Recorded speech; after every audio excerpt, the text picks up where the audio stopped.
to me, success is nothing but that feeling of fulfillment of being able to do something about a cause.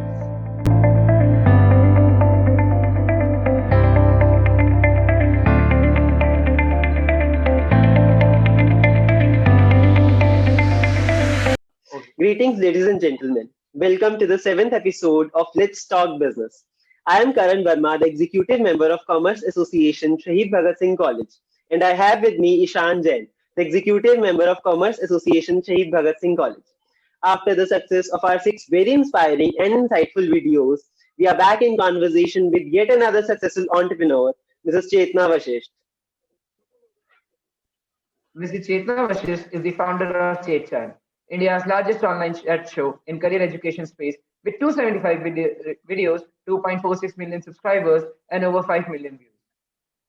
She has worked in ANZ at Grindlays Bank and Standard Chartered Bank for 10 years in various positions of sales and business development in New Delhi, Mumbai, and Bangalore.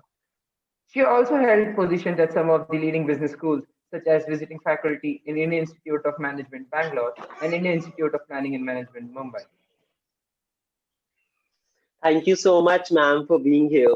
We would like to start with your entrepreneurial journey. So, my first question to you is that what ChetChat is all about and what served as a motivation to you to become the founder of India's most successful show, that is ChetChat. So, ChetChat to me is nothing but a medium to reach students like you. Without that, today we wouldn't have been speaking. So, every day when I wake up and I see, let's say, my channel, my app, and I see the messages from each one of you telling me how any of the work that I've done has made a difference to your life. I have students saying, we used to hate studying and now we just love studying and we feel motivated just watching your videos. Today morning, one child wrote to me saying, I wake up every morning and the first thing I do is I see your video, and then after that, my whole day I'm able to study properly. So these seem like really small things, but to me, that is the reason why I do what I do. It's just to change the life of that show in any way that I can. That was really inspiring, ma'am. Moving ahead, what would you say is your greatest professional accomplishment to date? Um, it's difficult to pinpoint any one thing and say this is the greatest accomplishment that I have. So I have students writing to me saying I'm 10 years old, and there's somebody writing in saying that, I live in the US, but I'm still watching your videos, and some people are teachers, and some people are PhD students, and some are young executives. So I think that is such a huge achievement by itself. I mean, I don't need an award or a title. That's not satisfying enough. This is satisfaction. That's really great, ma'am. That's really great. Moving on to the next question, I would like to ask how do you distinguish yourself from others? So one of the things I do is that I work from my heart. I don't sort of see what are the other people doing or what is trending. I know it's not politically correct for me to say that I'm not looking necessarily at what is trending. But that's not my goal. My goal by starting this channel is not that, by hook or by crook, I want to get more millions and millions of subscribers. That's not the goal. The goal is, what can I do? What one more thing can I do tomorrow that can be useful to this child right now? So when I put out a video, for example, and the children say to me that, how did you know that we needed this topic? And you seem to be putting out the right content at exactly the right time. To me, that is what I look at, and that's how I feel I'm different from some of the others, because some of the others are probably looking, I'm guessing, I'm not generalizing, and I'm not demeaning anybody else's creative work, but maybe people are looking at different things. For me, I'm just looking at that child and saying, if exams have got postponed, then maybe this is what they want right now, or if it is exam time right now, that this is what they want right now. It's very single-minded focus on that child who's watching and what that child needs. You indeed are different from others, ma'am. Moving ahead, are there any missed opportunities that you wish to have leveraged? There were, if you look back on life, you'll come across a lot of situations where you say, hey, maybe I should have written a book at this point, and hey, maybe I should have started a podcast at that time. But I feel there are genuinely no regrets, no missed opportunities. I just feel whatever happened happened just perfectly well. It was a slow beginning, a slow start actually for several years before it started taking off only about last year. But those are not missed opportunities. Those are opportunities for us to grow, opportunities for me to learn, for me to change, for me to see what can I do different. So I think every day that you struggle counts and nothing takes away from that. No regrets. Ma'am, that's really motivating to us. I guess it is motivating to our viewers as well. That's for sure. Ma'am, where does a person get his or her maximum level of satisfaction in his professional life? I think there's no greater satisfaction than being able to change somebody's life. So I'll give you an example. I did a video with Terence Lewis. He was a choreographer, and I met him, and I did a video with him, and he spoke about his life. And I was wondering, that what has this got to do with the whole education platform that I'm setting up? I've met this celebrity and I've done this video. Till a few months later, one of my friends called me up and she said, Chetna, I'm so glad you did that video because my daughter was so demotivated, and her daughter was a dancer. And she said, my daughter was so demotivated, she was almost considering suicide. But when she saw that video, she sort of pledged to herself that, hey, if Terence can do it, I can do it too. And I'm going to one day become a very successful dancer. And she got that motivation. And to me, that is the way to get your fulfillment, your satisfaction. And I can go on with stories like this. There was a story about a girl who wrote to me from Afghanistan. And she said to me that I've narrated this story a few times, but it is so heartwarming. She said to me that, my parents don't let me study and there is no money to study either. And by chance, she saw one of my videos on how to get a scholarship, an Erasmus Mundus scholarship to study in Europe. And she sort of, picked up from there. She got motivated. She went and did her own research. And can you believe that she actually applied for the scholarship? And to cut a long story short, she was writing to me from Austria.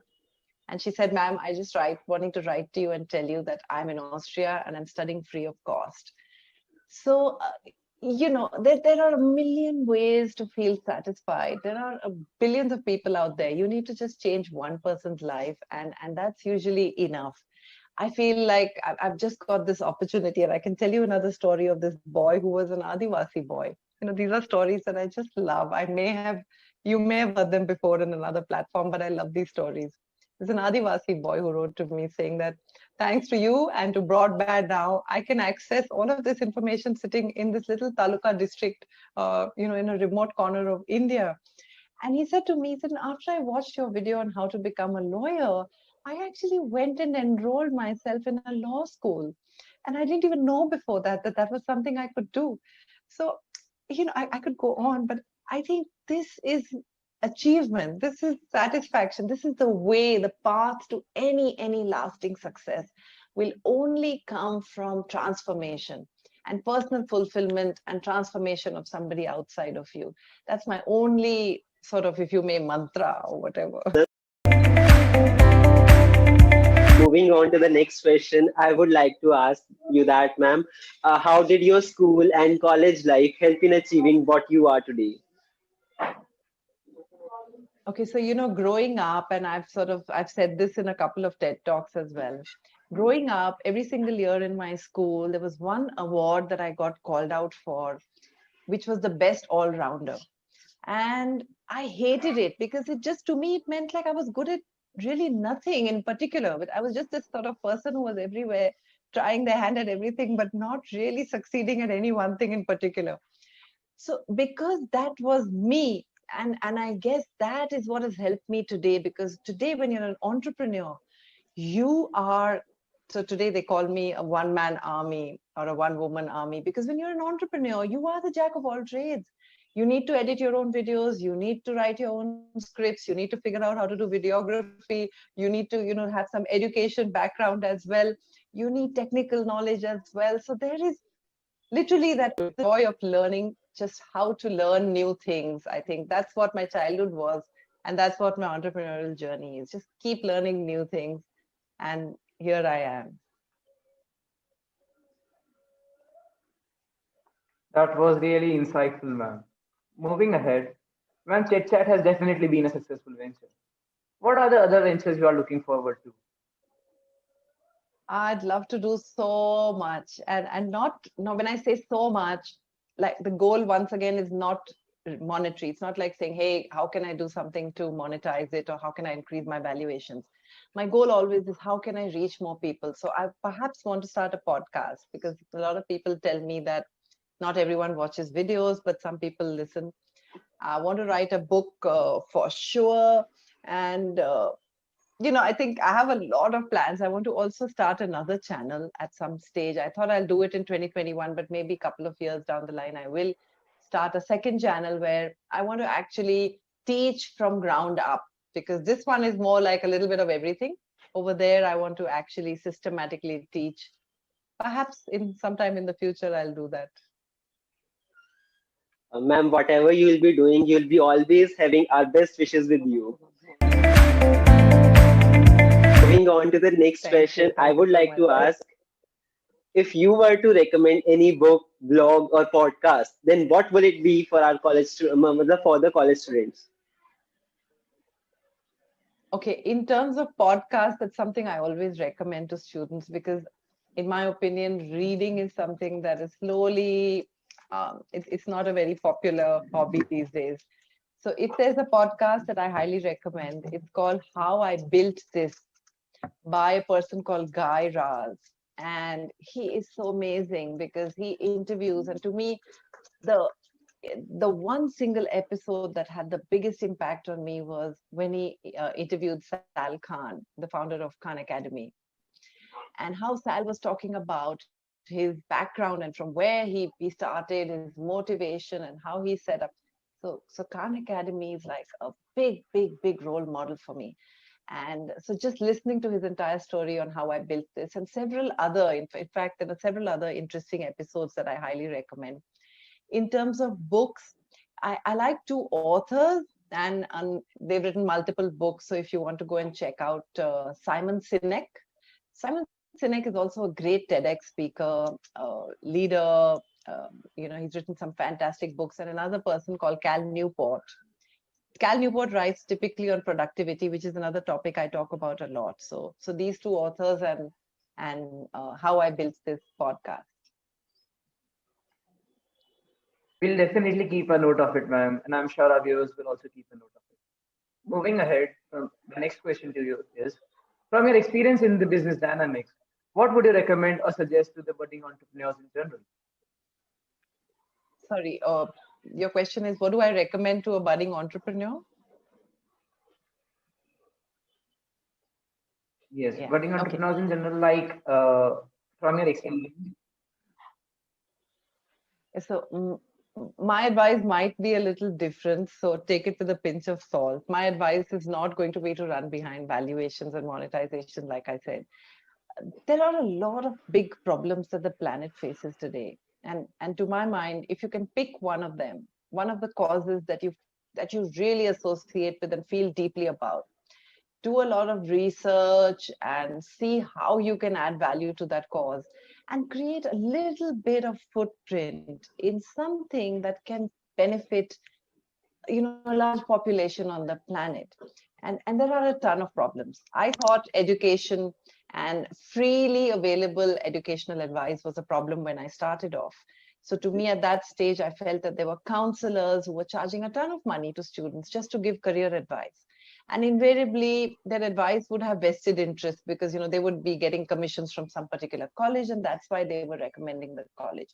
So at that time, I identified this as a problem, that can we not give free information to students about their career, and can they not be just it be democratized so that they can choose the career of the one that they're passionate about. Similarly, I feel advice to budding entrepreneurs: pick a cause that can change the planet, impact the planet, feel passionate about it, and contribute in your own little way to it. And to me, success is nothing but that feeling of fulfillment, of being able to do something about a cause. Ma'am, you are such a motivator for everyone. Even I have seen many of your videos. One of your videos for a title that how to get an attractive personality. Even I have seen it many times. Even I have implemented those things in my life as well. That I used to be a person who just didn't listen to other people. Now I have become a person who listens to others first and then come to any conclusion. So you have inspired us as well, and you are such a great motivator. That's why we chased you on LinkedIn as well to get you on board for this interview. And by this, we come to the end of today's episode. Thank you so much, ma'am, for sparing your precious time and sharing with us your experiences and journey. I'm pretty sure our viewers have a lot to learn from you. And at last, I would like to thank our viewers and stay tuned for the next episode of Let's Talk Business.